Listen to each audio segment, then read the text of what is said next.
Welcome to Begonias in Hell.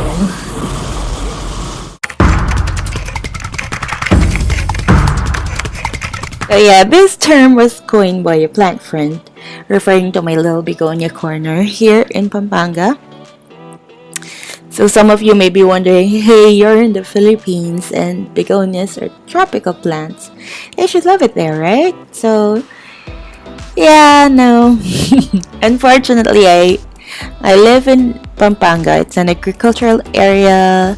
The plains. It's away from the mountains, away from oceans. The type of plants that thrive here are cacti, succulents, palms, those full sun type of plants. The popular types of begonias right now can be very challenging to grow here. A few of you guys have requested that I write something down or put something together on how to take care of begonias in this type of environment. And some of you are just plainly curious on how I can keep them alive. So yeah, here we are. Let's talk about the types of begonias, at least those that I have. There are more than 10. I don't have all of them. Let's talk about the cane type begonia. If you're gonna start with begonias, I suggest that you start with these guys. These are the most forgiving. They're not generally easy plants. Begonias in general, they're not easy. But I find cane begonias forgiving. They can communicate their needs and they don't just die. They don't just disappear. So they're gonna hang on with you until you figure it out. Case in point, my first ever begonia is the Begonia maculata Varieties. Anyway, that time I didn't know that it was the begonia. I didn't know it was hard to come by. I even thought it was pretty expensive for a 3-leaf 5-inch, practically a cutting actually. I got it for $5 and I thought I got ripped off. So I googled how to take care of it, and unfortunately all the information I found were for Western countries. I still tried to follow what I learned, so I kept it indoors. I didn't wet the leaves. I watered it when it's relatively dry. Try to give it humidity. It stayed alive, but it didn't grow. Believe it or not, it stayed as a 3-leaf plant for months and months until I started to experiment. I changed its location, I changed the watering habits, and I think it's doubled in size and it's growing new leaves at the bottom as well. Then another type, these are the ones that I got immediately after my first. It was quite a learning curve. The rhizomatous begonias. This one is more of an eyelash type and one of the easier ones. Not easy. The deal with them is they have succulent petioles, and their growth habit is more horizontal. I think they're semi-epiphytic.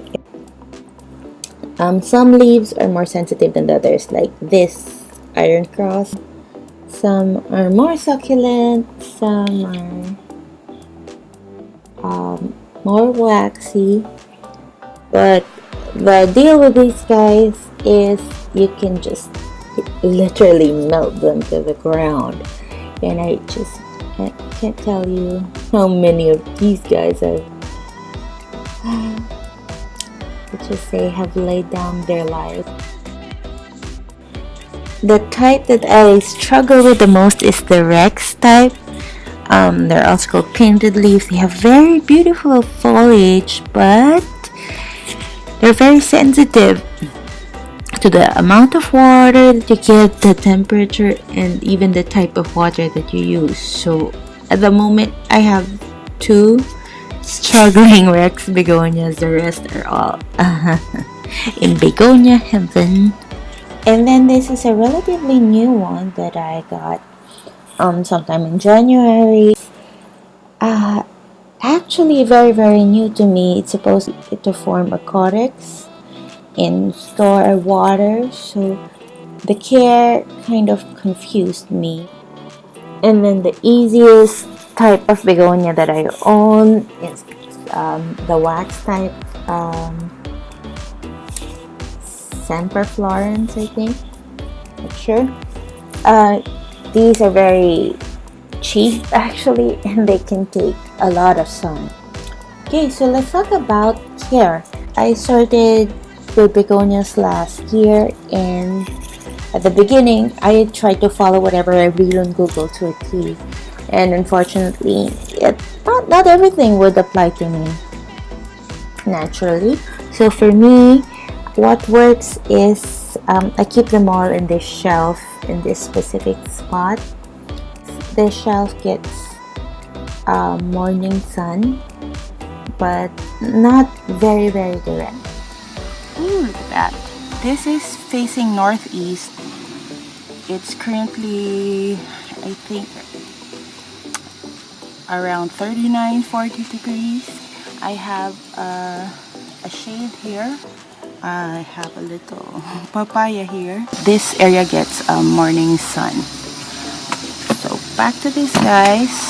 I crowd them together to create humidity, and I also have